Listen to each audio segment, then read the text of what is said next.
let's do what I was doing before then. Which is this.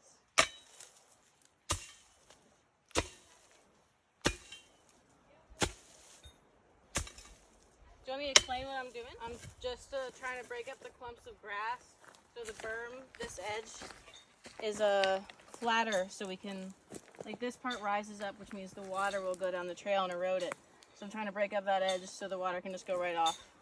That's why I'm hitting it.